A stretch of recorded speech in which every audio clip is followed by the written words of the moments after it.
另外，這件發生在北部，這是啉酒了開車，這個員警發現要來炸落來，伊煞種加速，但是伊加速去弄到樹啊，家己車煞動起來，後來才發現啊，伊是啉酒開車失去控制，但是發生的所在啊，離這個總統的官邸敢若5公尺爾，總統所在的所在竟然發生這個事件，所以警方非常的緊張。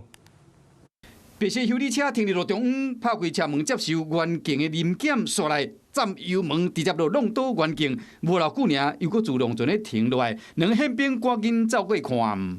好嗎？19叫嗎？車頭弄歹去，零件咧感覺是假幣弄到衝這個員警，距離邊啊加載，還閣載人。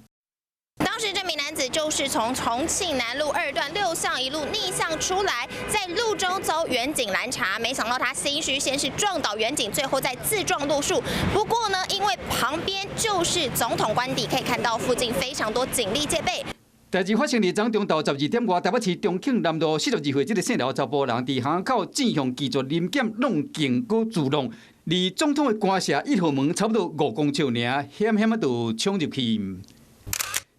被弄這個姓王員警連續交通分隊，正手有著傷加載，無啥要緊。肇事的姓劉的查甫人，當時頭殼有去弄到唔知人，送醫病院了，和警察抓轉去派出所，酒測值是0.74，又閣是一件啉酒塞車的事故。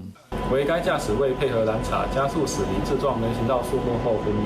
並造成王眼右手及臉部擦挫傷。姓劉的查甫人講，伊是這兩一暝啉的。酒也未摕賽車上路，才會出代誌。因過伊酒測值有夠懸，佫佇官舍頭前弄傷員警，和邊仔戒備的單位緊張一個。